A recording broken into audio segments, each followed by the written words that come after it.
Let's get it on.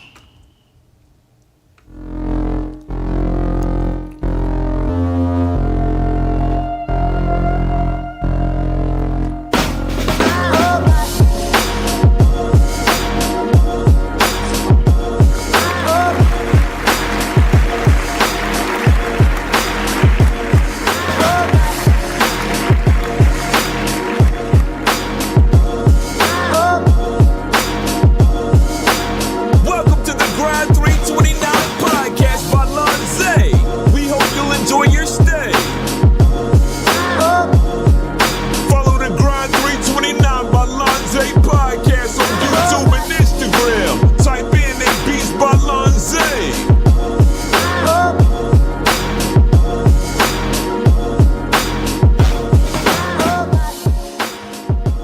What's going on? What's going on, family? Beats by Lonze and the Grind 329 podcast family.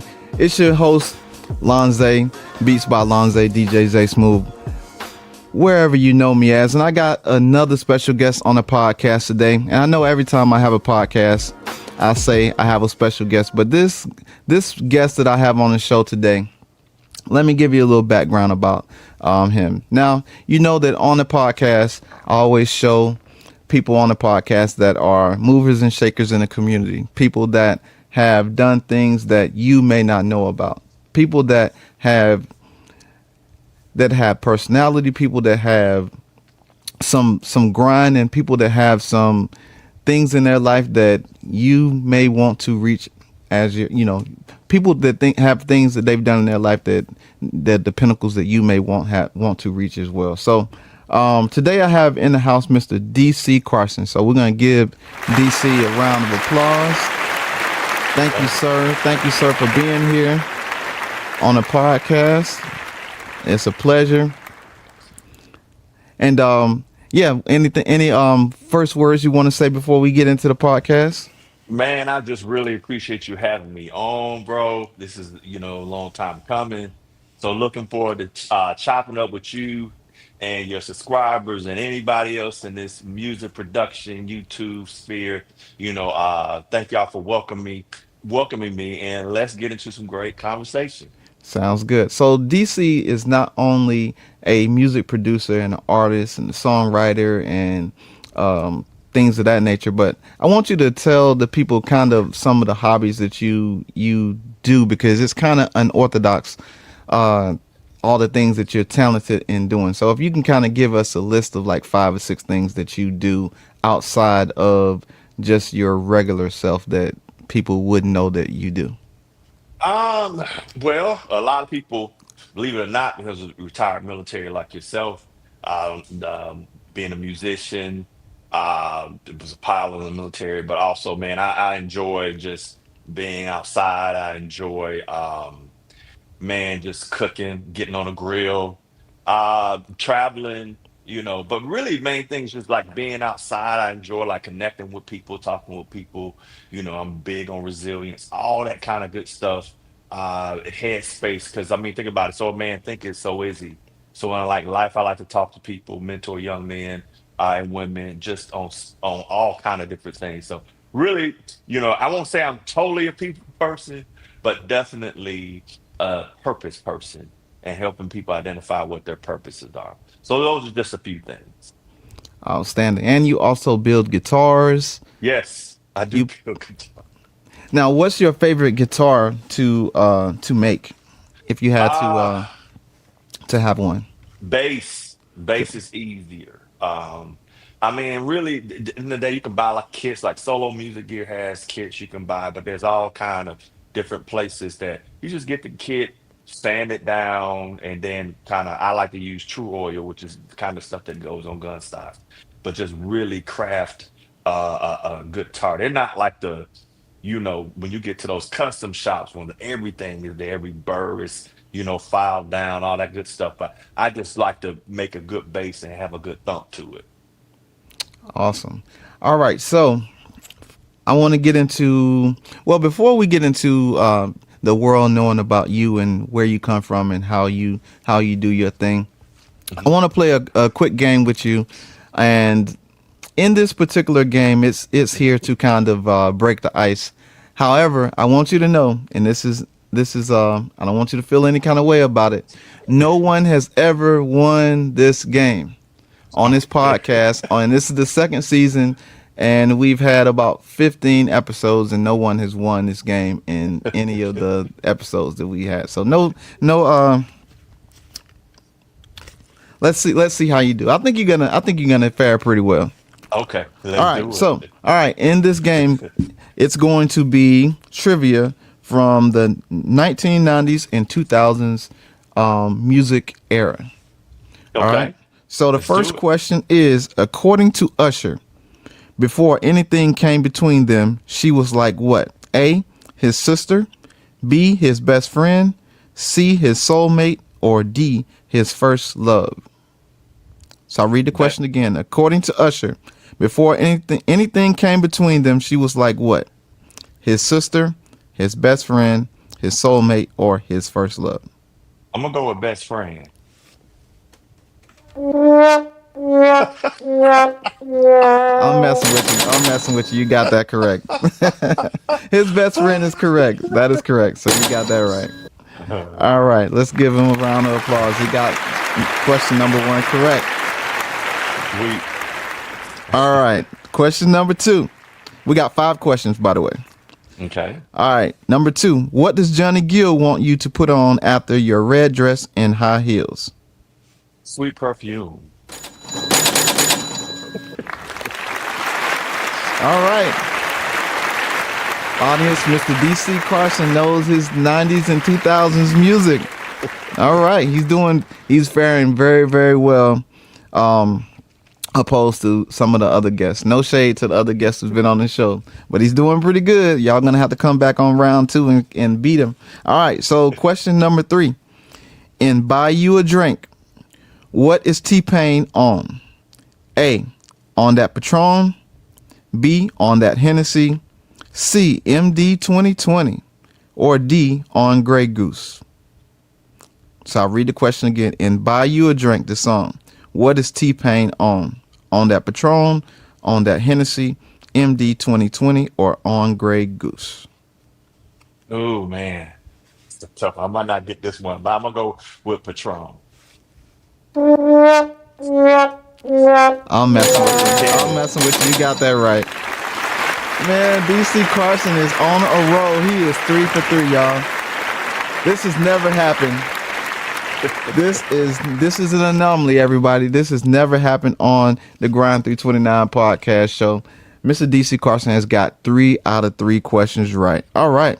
Man, I'm gonna have to send you a gift if you win. All right, number 4. On number 4, another question number 4. And it's so hard to say goodbye to yesterday. What did Boys to Men take with them? And this is not a multiple choice question. So, it's so hard to say goodbye to yesterday. What did Boys to Men take with them? Memories. Well, I'll be dang.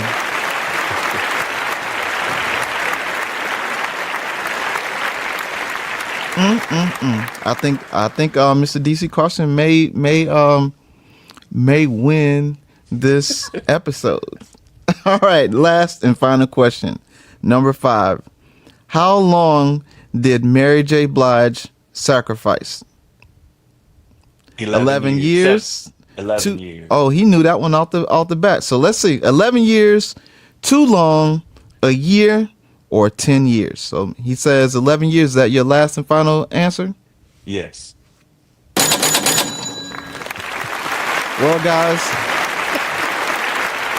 I have been beat. You're looking at history in the making right here. I have never been beat on this game in this podcast. So congratulations, DC. You did very well on this game. You have answered 5 out of 5 questions. So I'm gonna have to send you something later on.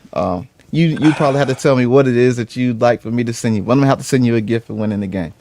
All right. So let's get into your life a little bit. Tell us a little bit, as much as you can, about your upbringing and some key people that you looked up to in your life and why. Right. So I was born in Tuskegee, Alabama. 70s baby. and that was a great place to be. Just, I mean, bro, it was just when you talk about like the people will talk about like Black Wall Street, which most of us were not alive. But you want to talk about Black excellence, I saw a lot of it in Tuskegee. Growing up there, you had Black grocery stores, businesses, and matter of fact, at 5 years old, I got a chance to fly with a guy named Chief Alfred Anderson. I know we'll get a little bit into that in a minute, but he was the one who Eleanor Roosevelt, President Roosevelt's wife, asked, "Can Negroes fly?" And he said, "I'll take you up and show you." And so he took her up a couple of traffic patterns around what's called Moulton Field. And not too long after that, he started the Tuskegee Airmen, and he's considered the grandfather of aviation. So my first flight was with him at 5 years old, changed my life. Anyway, um, then there was a time where lived in Chicago area, and from first and second grade, um, my mother was working on a doctorate, but we had family there, so it's interesting to go between my mother going to Northwestern and that really that environment where it was, academic and everything. You walk into a house. I remember people were playing cellos and then going to visit my grandmother at Robert Taylor home. It was like with the good times was off of and just being a whole different world, but it lets you see things. And I think as a songwriter, being able to see different two contrasts of life that's there. Um, Went to so through high junior high, high school, all that good stuff. I graduated from St. Jude High School, which is in Montgomery's closed now, but it's very instrumental. It's a campground in the civil rights movement, and then went to college, multiple colleges, and bro, it was just you know having the intellect to do college and just not the discipline. So I joined the Air Force. It was great. Worked on aircraft, then got into finance, and I didn't like it. Got out about 4 years after 9/11, got back in and became Army officer and eventually a pilot, and then graduated. I mean, got back on active duty. So that's good. And then now I do music. And there was a period when I was out of the Air Force. I went to Nashville and did music, and everything was great. And then, man, hit the bottom. Bro, it was tough times. But that's going to be part of this music game. And so now I do music full time. Some people that made a difference in my life was Chief Alfred Anderson. Absolutely, because they didn't teach the Negroes how to fly with Jim Crow, Alabama. He had to beg, borrow, and teach himself to fly, which is nuts if you really look at what it takes to actually fly aircraft. I don't even see how he did it, but phenomenal. I do remember as a young kid watching the Commodores on the back of a flatbed truck, the flatbed, and they would play. And so I would say all of them collectively, even Ronald Prayer not lived too far, didn't live too far from my uncle. So watching the Commodores, how they navigated music, that was instrumental. I have a mentor of mine. His name is Gil. Phenomenal. Just taught me a lot about like manhood, and of course my parents. But and then I would have to say as a two-star general who he mentored me. I won't say his name, but he just really taught me how to like emotional regulation, taught me about leadership, understanding people, all kind of stuff. So those people made a tremendous impact on my life. That's an incredible story. Now, it's funny that you mentioned the reason that I brought up your upbringing and those key people that's in your family um, that you looked up to and kind of set the standard for you for where you went later on in your life is I really wanted to do this podcast in Black History Month because believe it or not, you are a huge part of Black history because being I don't know if a lot of you all know that Mr. DC was an Army Black Hawk pilot. Now, if you go and look up how many Black Army, not Black Army, let me restate that. If you go and look up the numbers of how many Black Hawk pilots there are, you won't find those numbers because that is secret information. However, I'll tell you, if I was to think about how many there ain't that many. And so you fall in the history books of being one of many or a few Black Hawk pilots that have flown that helicopter. So that is, I want to give you a round of applause for that because that's huge. That's big. Because you don't see that. You don't see you know, you may fly commercial and you may see the pilot and you don't see, you don't see a lot of black pilots. Now there are a lot, but you don't really see them a lot. So being a Black Hawk pilot, that is awesome. So I really want to do this in Black History Month because again, like I said, this is a huge Black History moment for the people that watch this show, that you can see in real time, live, someone who has impacted us in our community and our culture for doing something this big. Now, I saw on Facebook you posted a little while back that and I'll read this. Says, and I won't read the whole thing, but this is very, very impactful because a lot of people don't get to grow up in areas and communities that get to see these things. It says Charles Alfred Anderson Sr. was an American aviator known as the father of black aviation. Now, he earned the nickname Chief as chief flight instructor of the Tuskegee Airmen. My first flight was with him. I was around 5 to 6 years old. Now, I'm going to stop right there and I'm going to say this. My first flight that I ever took in life was as a grown 19-year-old going to Okinawa, Japan, joining the military, going to Okinawa, Japan. That was the first time I ever took a flight. So DC took a flight at 5 to 6 years old with Black history in real time. So just wrap your mind around that. Okay, so he says his first flight was with him around 5 to 6 years old. Changed my life. Next, now listen to this key point right here. Next, my uncle, Lieutenant Colonel Walter M. Downs, served his country in World War II with the 332nd Fighter Group and was commander of the 301st Fighter Squadron. Learning his history helped me see that I could do it too.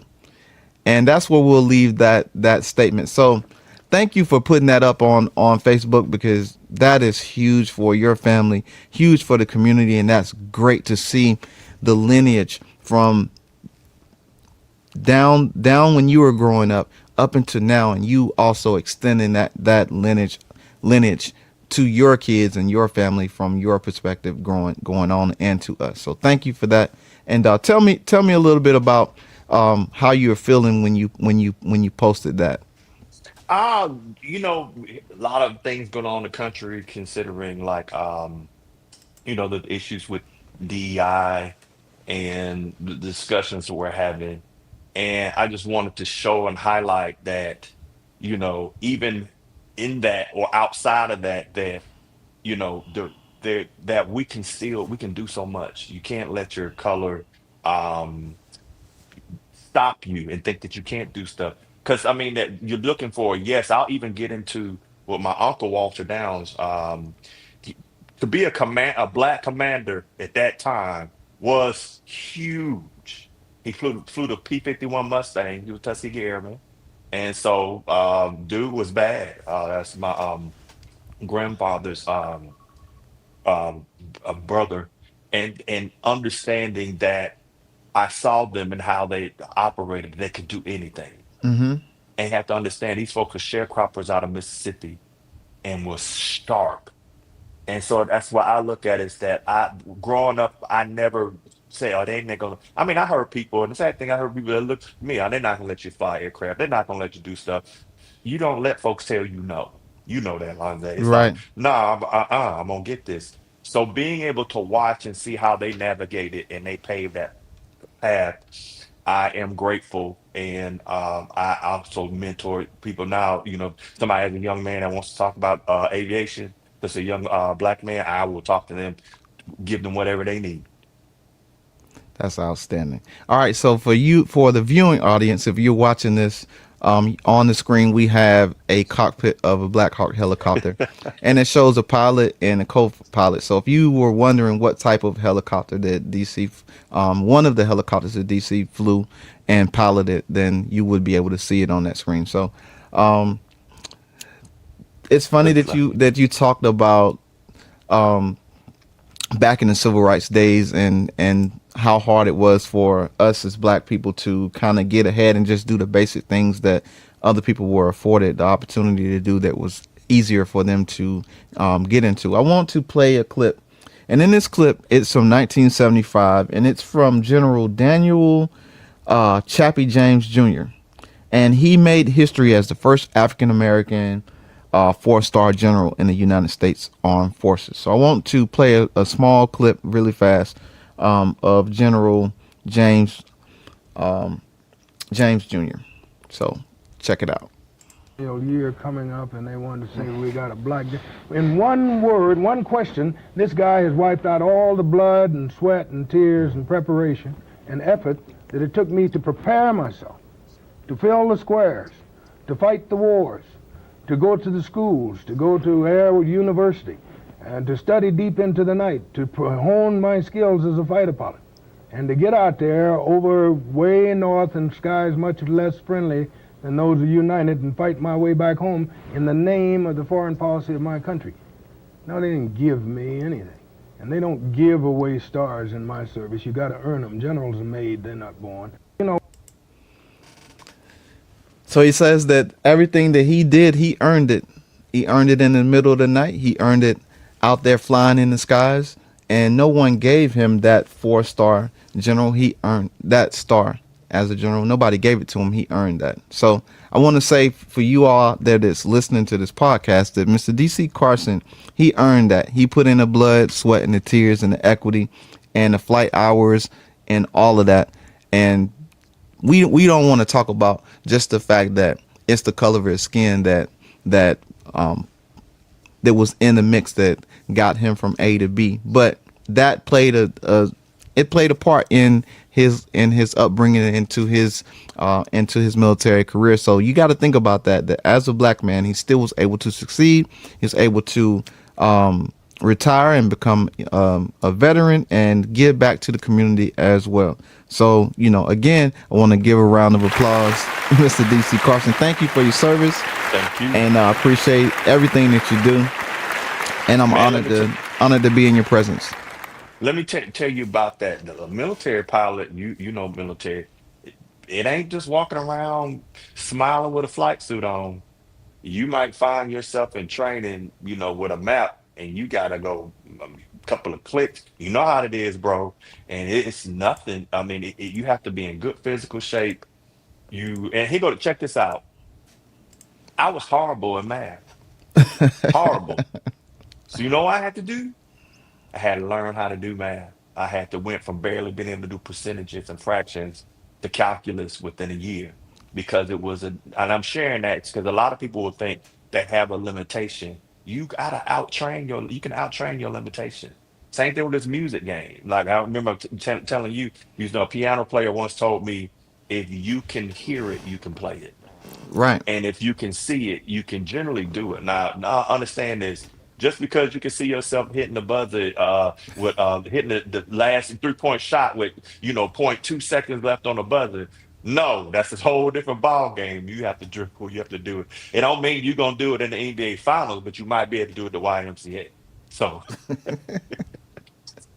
That's funny. So definitely, it's not easy, and you put in the work, and you're showing the rewards and the rewards out of that hard time, that time that you put in. So moving on, so we learned about DC as being a pilot. He talked about. I'll tell you too that math is not my strong suit as well. I'm good at math, but when you start talking about probabilities and statistics, oh, you can count me out. I was horrible in college for that. But music actually has some elements of math in it. So with that being said, people may not know that you play the keys. So I want to talk about, since we're talking about math and the keys, when did you first learn about the piano, and why was it an instrument of choice for you? well, first instrument, just like most young brothers, we learned the beat on stuff. And then I eventually graduated where my parents got a piano. And so I took some lessons. I took lessons actually with a lady who had taught Lionel Richie, and I didn't like it. It was too formal. I didn't want to play, a song called Hot Cross Bun. But anyway, playing those, and then I had a piano player that played at church, gospel music. He was just killing it. and I just fell in love with the piano. But I fell in love with a lot of different instruments. I mean, I played the violin in second grade. I played the piano, of course. I've played bass. Um, I played trombone, trumpet, motor stuff. I played almost every instrument in an orchestra at one time. So I just had a love for music. But the piano is just something because the piano, think about the piano, most instruments, you're playing one note. Piano, you might use all 10 fingers, and you are just really, you can create complex chords, different things like that. So that's what resonates me with the piano because you can go way up or way low, and you can just really run the whole palette of all instruments really with a piano. In combinations, you got all those different combinations you can put together, and then you Yes, start talking about yes, the circle of fifths and all that kind of stuff, and yes, music indeed. theory. So it gets to be interesting once you actually pull the the onion apart, It and does. yeah, you can do a lot of stuff. But I think that's a hard thing with me as far as like learning the piano is that it's it's been eluding me for a lot of years. Like I'm a lot better now than I was when I first started on it, but it's eluded me because I'm trying to figure out the puzzle pieces, and I'm like, okay, that don't make sense. Why does this sound good here and it don't sound good here, and blah blah blah. So, but anyway, enough about me and my piano mess. That's interesting. Um, next I'm gonna say question. this Go ahead. before you go move on. I would say this: if you are a beat producer and you're trying to make something where you got your kicks kicking and your bass basing, whatever chorus you do, try to stay above middle C. Don't go down there because we're gonna jack your mix up if you start getting into, you know, if you go lower, you want to put instruments where they naturally go. That's why a lot of people fight their mix because they are trying to put things and it's one thing the layer, but you're trying to overlap, and especially in the middle range, which you see middle C is, stay up. And you don't have to do full Steely Dan or Frankie Beverly and the Maze, these big old like gigantic jazz chords and stuff like that. Keep it simple. One, two, three. You can get into first the one, the three, and the five. You can get into and versions of stuff. And I know we just kind of taking a quick little detour, but Are you good? try your best to stay above middle C. And the great thing is, because I will give you an example of me. My last piano instructor was this. He came in and he, again, I was young, and he played, and I had to play the whole boring stuff over again. Then he played the Charlie Brown song. Do do do do do do do do do. He played it. He left. He came back the next day. I had figured it out overnight. He said he told my parents, "Y'all don't need me. He's got it." Never had another piano lesson from that, but it's just like breaking it down and hearing it. But the point being is that produce, make your beat, make that, but just produce and just use the piano. And if you program, and the great thing is about this, and then we move on, is that the MPCs these days and stuff like that, they already had the chorus in there with you. Was using it last night. I was like, why the heck am I programming? The only thing I would tell you, if you do use the chords function in there, Mm-hmm. go back in and stagger your notes because your notes, you never hit everything out once. You might want to roll on, which means you might have to nudge some things, which take the snap off and nudge it. Or you may just sometimes you roll up, sometimes you roll down. And they don't have to be, just don't line them all the way up because then it takes away from the feel. And you might even want to change the velocity a little bit because you don't want your chorus to just sound the same over and over. That's Awesome. the tip. All right, let's That's a great tip. I love it. I love it. That's what we're here for, to learn from the people that know how to do things. So let's talk about the Behringer LM drum. Now, we had a conversation a couple months ago, Christmas time.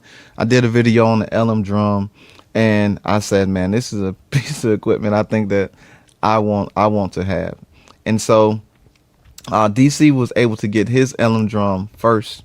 And I would like to hear your thoughts 30 days later on the LM drum.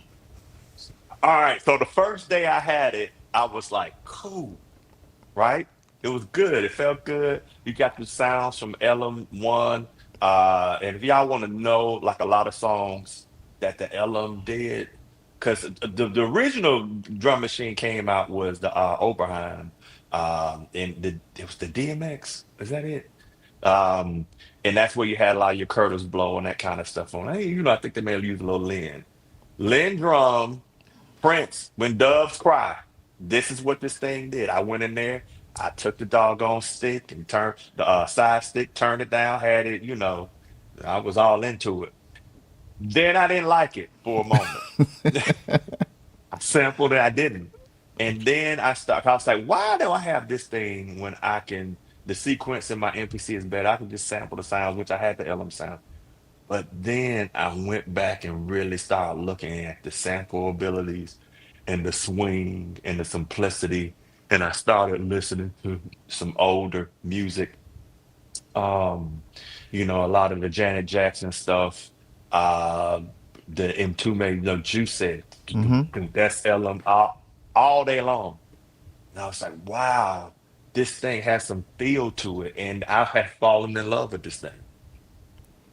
I agree with you as well. I enjoyed the machine 30 days. It hadn't been 30 days quite yet with mine.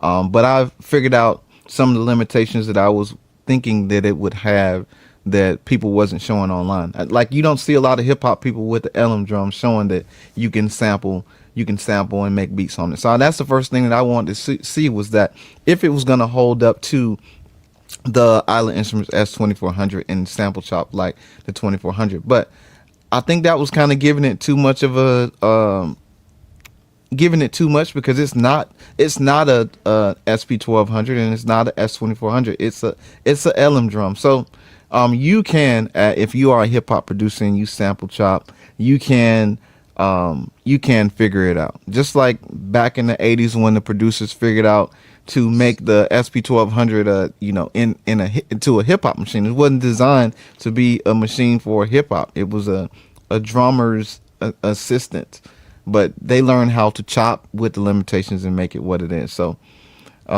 I would give it, if I was to rate it between a 1 and 10, I would probably give it about 8.5. What about you? If you was to rate it between 1 and 10, what would you give it? I Just give it an eight. One of the great things about it is the freaking outs. it The does, yeah. outs is really good. And that 12-bit, you can do stuff. Again, I really think that for some people, if you think about it, that you can do some things with this machine. And I think right now I see a lot of people using it for other stuff, but I think over time people gonna really dig into this thing, and I like it. I mean, think about it, bro. It's got like the outs. It's got the doggone mixer in there. You've got what's a house figure named the Wave Designer and the doggone analog filter, Oh and yeah. it's got all that kind of stuff on there. So once you get the hang of it, it's good. And I'm gonna use it just for, for y'all that's watching the podcast. Y'all will get an insight. I'm gonna use it to really make drums in it and sample it into my MPC, and then and mesh it. So I have Yes. a MPC project with the sound that I have in the MPC, and I'm gonna bring the LM drum into it, and it's gonna mesh and become one musical orchestra. How do you say it? Orchestration piece. So that's how I'm gonna use it. And yeah, I like it. I like it. So talk to me, since we're talking about music, let's move into some production stuff because I know you love it as much as I do. So talk to me about your favorite musical project that you've done that you put out, and tell me um, some of the reasons why you put it out. So I have one song out there, Retail Therapy. I did that during COVID. You can find that on all streaming outlets under DC Carson. Apple, Spotify, all that good stuff is out there. And if y'all and so I have that one, and then I have a that was just something I did, a song where we were all cooped up for COVID. I was listening to some of the ladies at work saying, I just one thing I miss is shopping. I just need to get me some retail therapy. And I was like, you know how it hits you. And I went home and wrote that. So if y'all don't mind, check my music out. That song, if you want to use it in like videos you're doing, feel free to look for it and link that to your video. And then I did an album called Riding Reels. I wanted to do something instrumental because I really would like to get into sync. Um, but also, of course, doing music for other people. So I did an album called Riding Reels, and it's just 10 songs, and it's just some stuff I want to do that can be used to sync, but it can be used to sync your a reel, all kind of stuff. So it's called Riding Reels. You can put the music on. There's no singing, nothing in it. It's just straight music, so you can ride, but you can also use it to make reels. And I'm getting ready to drop another one off, but though that's something I wanted to do as well as to get into the process of not just making an album, but learning how to release it and how that goes. So far, I have made a little something off of it. You don't make much off the stream. I'm just here to tell y'all, but it still is every time you put something out. Think about it. The more you get to bat, the better you can get it swing, it hitting the ball, making contact. So Definitely, you got to put in that work. yes. So check it out. So did you run into any difficulties while putting that project together? The Heck yeah.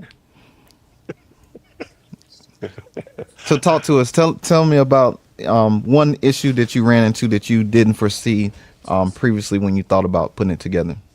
The one that every last one of us deals with, and that what the heck is your mix gonna sound like on different stuff? You can hear the echo in my room. So my room is not treated. I have to use the Slate VXX headphones, which works great. I'm here to tell you. I ran into some stuff as far as putting it out online because there's some restrictions. Your artwork has to, it depends on how you release it. The other thing I ran into was, hey, folks, this is something that we know Angie Stone, hope she's in the arm of, be in the arms of our father now. But when you release a song, you better make sure that you do not just the copyright for the song. You got to get two. You got to do one for the song, and then you have to do one for the sound recording. And I ran into an issue where I got locked out of the copyright thing, and I could not get in. So that's been the stuff. And then just the whole thing of you've been in a project, every time you get into a good project where you're going, some kind of weird thing happens with your computer, all kind of stuff. Like I had a track and I moved some stuff. Man, because I had some old, you remember them Emu Planet Fats and Mm-hmm. stuff like that? I Yeah. had a bunch of stuff, lost them. I was like, no. So I had to come up with something like that. Have to come up with alternative sounds. But the thing is, sometimes when you mess up, it makes you learn something. So that was about it. Just the mixing, the whole setting stuff up, administrative wise, and then the computer technical stuff. So we talked about earlier. You said you're thinking about putting out a new album. Tell us a little bit about your new album, the direction that you're planning to go with that, if you can. Well, I have it. It's going to be Riding Reels Volume 2. More music, better mixing. Because folks, you gotta mix. If you don't mix and stay on it, you're not gonna get better. It is what it is, and you can't. But don't get so be bothered by making it. Is it this? Is it that? If people are bopping it, just rock with it. But this album will be a Volume 2, and it will just be digging into some different things. I didn't really use any loops on the first one, but I did use some this time. And I want a little, I want to have a better palette. So I even got some music that sounds like from, the 2000s, like a Backstreet Boy track. I got some that kind of like West Coast feel. But I really just wanted to, because I like producing these days because folks, check this out. I've been around since the tape days. And that wasn't no joke to do stuff on tape. So when I hear folks say, I don't have this, I don't have this, the struggle was real back in the day. My first professional keyboard was a Korg M1. And that was when I joined the military. Because you know how it is. You couldn't afford it. One of the reasons I Right. joined the military was to be like, I got to get some gear. Um, but yeah, it's the thing I like about these days, and this is what this next album will be, Ride and Reels 2, and I probably will drop it within the next couple of days. Uh, to to just put some really good music where you can just listen to it, spring, you can ride out, and I'm looking forward to dropping it. Well, we will be on the lookout for that, and this podcast will be out today. So unless I run into any editing problems, which I will knock on some wood that we won't run into that. But this Hey, man. podcast will be out today, and we will help to promote that new album that's coming out in a couple days. Now, that brings me to my next question about your favorite DAW of choice and why.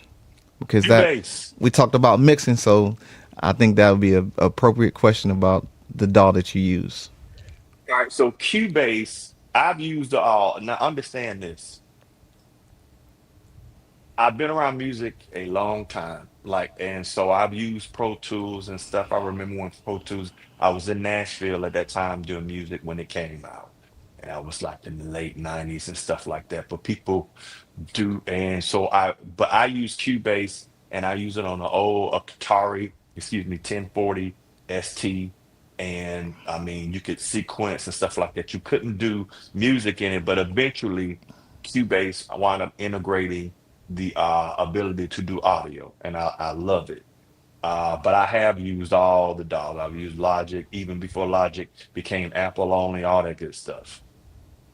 So Cubase, I tried to I've tried a lot of different DAWs as well, and I Mhm. don't think that I've used Cubase. And one of the number one reasons that I haven't really touched Cubase is because I didn't want to get another DAW to that I may fall in love with that I might like, and then I have to start over again because I like Ableton right now. I'm working in Ableton, and That's I good. like GarageBand. I have Logic. I tried Logic, but it was too complicated for me, so I just went back to GarageBand because I was familiar with GarageBand. But Cakewalk was my weapon of choice back in the day. So I use that too. I use that for years. Actually moved from Cubase to using Cakewalk for years, then the Pro Tools, then I came back to Cubase. now Pro Tools I hate. I probably said Man, this in every interview that I've had. I hate Pro Tools. but Hate check it. this out. But check how you know how Pro Tools got started. So it used to be back when you had like the Lindrum and all that, where we're talking about the drums. Mhm. There was a company called Drums Mhm. that would make cartridges to put into some of the drum machines. But then it became Design, and then eventually became Avid. Avid bought Mhm. it and Pro Tools. So some of these companies have been around for years and they were great. I mean, think because understand when Pro Tools came out, you had machines that were 200 megahertz with 16 megabytes. I didn't say gigabytes, Right. megabytes. So you had to put those cards in, the HD cards, and the more HD cards you got, then they were the better. But I mean, you were gonna spend some money on the HD cards. But then when the computers got fast, then you didn't have so much. And I think they got so relaxed, and that sometimes you can become master, you can become so complacent. Put it like this, you can become so complacent that instead of being Netflix, you stay Blockbuster Right. and you have to be able to adapt.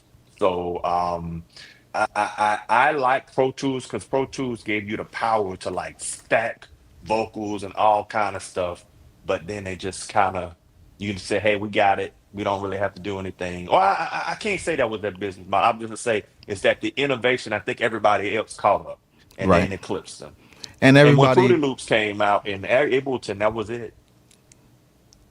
and I think also too that they really pushed Pro Tools on the major studios, so they were making so much money with the major studios that they wasn't thinking about the bedroom producers who were coming up. And once those, like you said, once those computers got fast, and those other companies started coming in and allowing free software and easier way to record, and got them up out of here real fast and quick. I used to have that fight all the time. I used to show people. I used to have this chart, and it showed Pro Tools, Cakewalk, Reason, somebody else at that time. I can't remember. It was so far back in the 2000s, but it had a list and it showed comparison of everything that Cakewalk had in it, everything that Pro Tools had on it, and it would show comparison between all these machines. And I said, see, you can see that everything you have in Pro Tools, I have in Cakewalk. Without the price, without the headache, without trying to get it to load on the computer and killing your computer, all of that, I can do that with a snap of a finger. So, but yeah. Um, So let's talk about, and we'll wrap this up. Since we're talking about programming in the computer and DAWs, the world has changed as far as like people getting in front of the camera and being on streaming sites and video. So, do you have any future plans with video streaming or video programming? Well, I do have some shows that I'm gonna have start coming out with. I will be honest with you that I know that video is part of the sphere as a music producer, and I would tell any producer that you have to do it. Some of you that might be a little older or grayer, maybe like I just want to make music, I don't have to do it. Unfortunately, it is what it is. And while I'm not opposed to doing videos, I just really like to spend more of my time making music. But yes, I do have some things on my YouTube channel, which is DC Carson Music. And there's some great videos. Go in there and check it out. I did a video comparing an original MPC 2000 versus the Flavor Pro that you can get it. And right here, you can see my MPC right here. As well as I got the ASR 10 still. So I got some of the older stuff. And then, of course, the new one, like right in front of me, I have the MPC Key 61. So I will be putting videos out there. And please go into my videos. And if there's something you want to see, fine. I deal with a lot of headspace because a lot of times we be overthinking things. Think we gotta have this, we don't. I'll give you my opinion.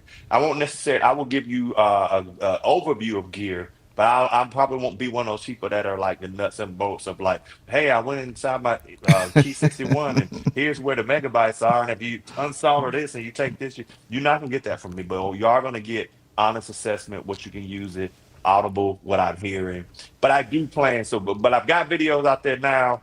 And so if I can get all y'all to like this, go to DC Carson Music, like and subscribe, check out a couple of videos, and expect for me to be flooding my doggone YouTube channel with more videos. They're not gonna be long, but they will be short snippets of things that I think you will find useful. They can always be beneficial because I don't believe just to be saying stuff just to be saying it. I think to be saying it to help you out because you don't have a lot of time. You got 24 hours in the day, six of them, you got to be, man, you're going to be snoring. So I want to make sure I put something out there that you give me your time, that it be something that changes your life.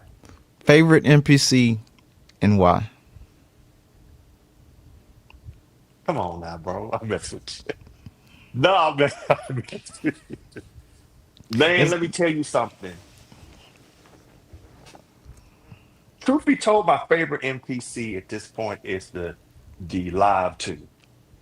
I mean, folks, y'all can mix on that thing. And that's really what's getting it. I mean, my Key 61, though I know people have the SC, the SCX and stuff, you got 61, you ain't beating the 61.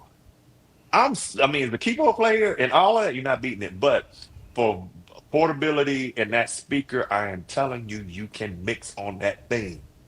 No lie. That I really like the portability because I can lay down the sketch pads and then come in. I can't wait for them to do the MPC3 beta in the thing because I like to do just a basic track and then open it up. Well, hopefully I can open it up because there's still a VST2 and Cubase only uses VST3s. So I can open it up and then drag my files in it, which makes life tremendously easier. But definitely the 3000 folks, there's just nothing like that sound. I know folks will say, well, this is good and I liked it, but the 3000 and them individual outs, it's the bomb. Well, you're backing the claim that Jermaine Dupri said. He's also said that the 3000 is that machine, and if Kai was to ever do something again, that he recommended that they go back and re-engineer the 3000, and that would be his greatest dream, that they would bring that 3000 up to today's date, up to date to today's what everything is on right now. So awesome. And that's the only NPC that I don't even want to. I don't want to say it. I don't have a 3000, so I don't want to talk about collecting more NPCs because it's gonna be a headache. So I'm jealous that you got two 3000s over there. But that was again that was in that era telling you is where people were getting rid of them, Hmm. and I was like, I can get a three. 3,000 for under a grand, four, yeah, six, $700. Sign me up. I got a 2,000 for under $200. Mm-hmm. And I got the OG 2000. It sounds different than the XL. I don't care what nobody says. The 2000, it's not as user friendly, but it's good. I even have a Rack S 2000, Mm. and that's good. But man, that menu diving and the Right. Rack.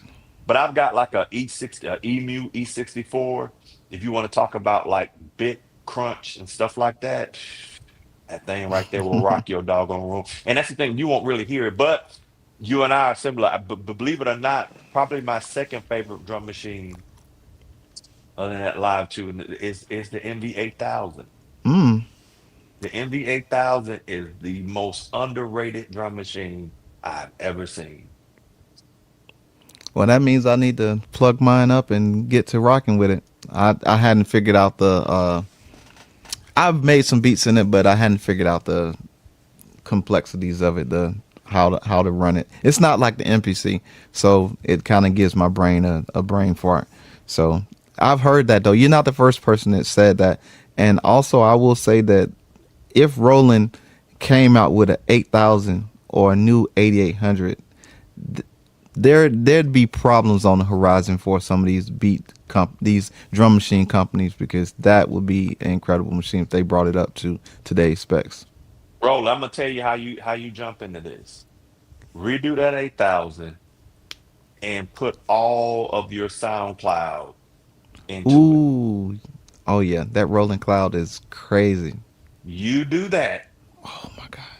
you are going to just slice. I mean, think about having a JP8 off in there, or a D50, or just I mean, you're gonna.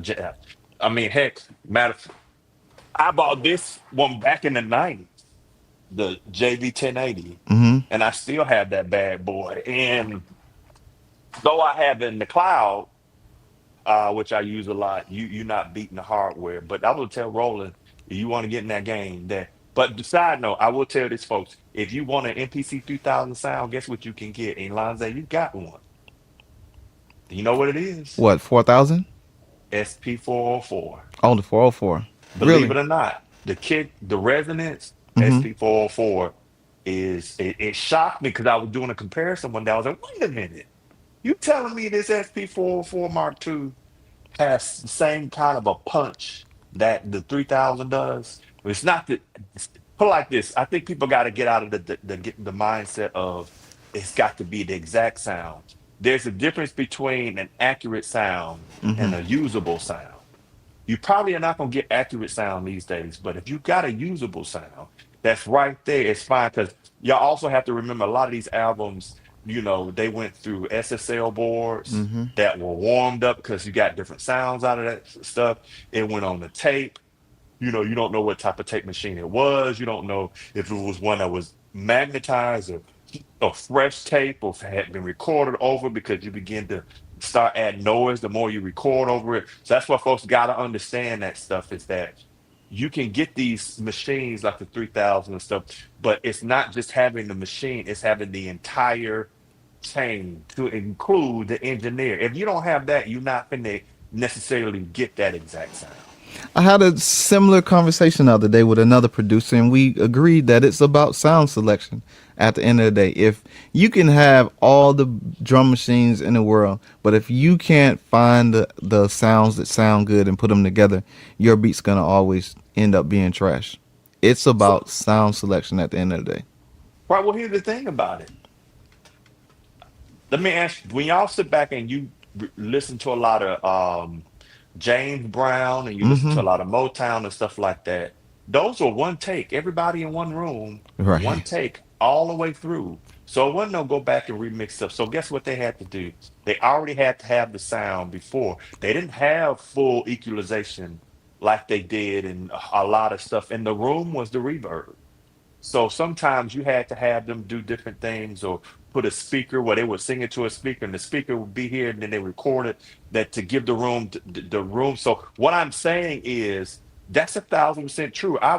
I've seen, I got over 30 some thousand drum sounds. But I've learned to just reduce it down to 50 and rock that. Because here's the thing, if you folks this, especially with the MPC, you can layer sounds. If you are sitting there and you're having to do all this EQ, because EQ initially should be subtractive, taking something out that don't need to be Mm-hmm. there. Right. Sound selection is everything. If you're not using the right sound, that's why you fight in your mix, because you're like all the way. You got your bass down here, you got your chords below your middle C. You got all this stuff clumped into one thing, and you're trying to carve it out. Versus, hey, I'm producing. I'm not selecting my sounds right. That's why some people used to spend weeks in like trying to find the perfect snare. But what made Prince good? Prince just basically took the doggone LM and just the Lin drum and just said, "Hey, I'm gonna make this sound," because you only had one snare sound, so he had to freak it and then keep on going.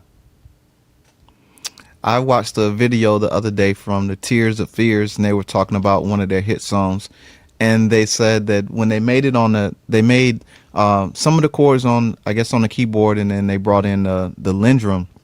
Said that typically it would take them about 30 days to write one song and create a song and record it and make it for the album. 30 days.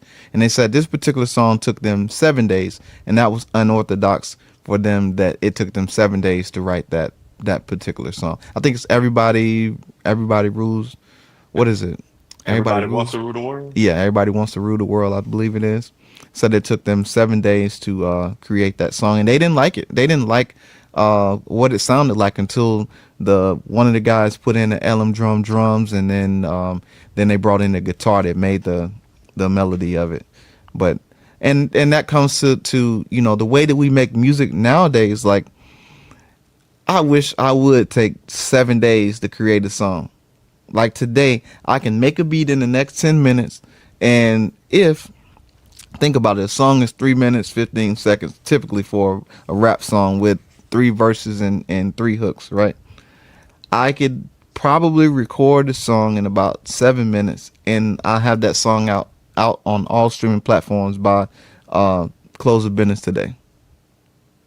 So we're working in a time where everything is super fast, everything is at your fingertips, and you have no excuse not to overthink it and get your music out there. So yeah, that just blew my mind. Wow, it took them 30 days with a band, of course, in the recording studios and blah blah blah, to put one song together. And I thought about it. Maybe it is possible that I probably should take more time out in creating the process, but I don't want to overthink myself and over record and over produce and over mix and all that stuff, because I'll never get any music done that way. So because I work pretty fast. So last question for you. I know you talked earlier about your social media, but let the fans in the world know where they can find you at on social media. Okay. Instagram, DC Carson Music. I post stuff on there all the time. You might see me post something about music. You might see me cooking a brisket. But anyway, that'll be a good site to come to, and YouTube. Those are the two main places. I'm not on TikTok, thing like that. But DC Carson Music on YouTube as well as Instagram. And again, feel free to drop questions, all that kind of stuff. I am open, and I don't mind connecting with people. So I appreciate y'all like and subscribe to it. That'll help me out, get the algorithm up, and I'm gonna try to flood y'all timeline with some good stuff. That is awesome. And last but not least, any final thoughts and words of encouragement to the listeners and the viewing audience? Yeah, so just kind of the block before we got to that question about my social media. Folks, it took people back in the day a long time to do stuff because you didn't have access to major studios. You got access to make beats on your phone. And I think we're overthinking it to a point. The sad thing is we're overthinking it, but yet still doing the same thing. Still kind of using the same drum sounds. We're still trying to do and things. And it's amazing that people are using 808 drum sounds now, when back in the day when that thing came out, it was considered trash initially. Until the hip hop music, then the R&B community got a Yeah. hold to it, and then when you had songs like freaking "Loose Ends" hanging on the string, and they just sit there and rock, or but the what they did with the 808, and then eventually with the Lin drum and all that good stuff. Make your music, and here's the thing I want y'all to start doing: just put it out. Stop overthinking it. Stop storing stuff on your hard drive. You can put it out. Finish the song, even if it's just a verse, chorus. Don't overthink it. Just do it. It's a lady out there that had one of the biggest tracks in the world, and guess what she did?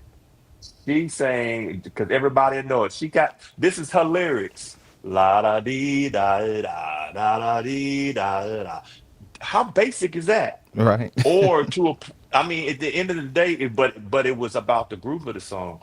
Or there was another song I was thinking about. I remember like Push It was thrown on to the end of the song. It was a song they recorded in the bathroom. Push It was huge. So I'm just gonna say to you is that stop overthinking it.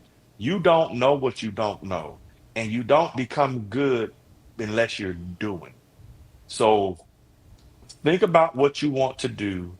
You have the access with all this technology to layer stuff, to move things. And here's the thing, keep it simple. You don't have to have 8, 9, 10, 12 songs. The greatest thing you can do is if you leave space. If you listen to the Lin drum, you will find that a lot of stuff like Saturday Love, Sherelle and Alexander said the drum is boom, pop, boom, pop, boom, pop, boom, and the bass line, boom, boom. See, jumping right in there in between that. Let the stuff just kind of dance and let it glue to each other and have fun. And don't be afraid to get out of what people are doing now. That's the last thing I'm gonna say. Everybody's starting to sound the same. We know that. Right. Come out of it. Do something. Decide to do something different. Folks may say it's old, whatever it is, but all you need is one good song. So just have fun with this thing. And so my bonus thing is gonna be, folks, make sure your paperwork is right. Absolutely. That's it. Well, again, we want to thank Mr. DC Carson for his words of encouragement, and thank him for being on the podcast today and just giving us his insight, because he has so many years of history in this music game, and he has a lot of information to give you all. And he don't just give information on like music. He has videos on relationships and videos on just everything that you can think of as far as life. And yeah, I definitely like to cook too. So those cooking the brisket on the grill would be great information that I'd like to see on video. So keep going with that stuff. That is one of those outside channels that really get a lot of views and stuff like that. So everybody eats. You got to remember, everybody eats. So that would be a great mesh where you have your channel where people was watching, where you can cook as well, and then you're also cooking in the studio. So which is awesome. So again, thank you. It's been a pleasure. And like I always say to you that you all push me to do more stuff than I would normally just do out in the open, because I'll just do it in my studio and just do it. But by you all saying, hey, I like this, or pushing the videos, that helps me to bring the content that I do on my channel. So again, thank you, and I appreciate you. And with that being said, we'll catch y'all on the next edition of the podcast. Follow the Grind 329 by Lonze podcast on YouTube and Instagram. Type in that Beats by Lonze. Hope you've enjoyed the show. If you'd like to sponsor the podcast, contact us at zay2001@gmail.com. Let's give a round of applause for our guest. And we're out of here. Thank you again. We'll see you on the next edition. That's Mr. DC Carson at DC Carson Music.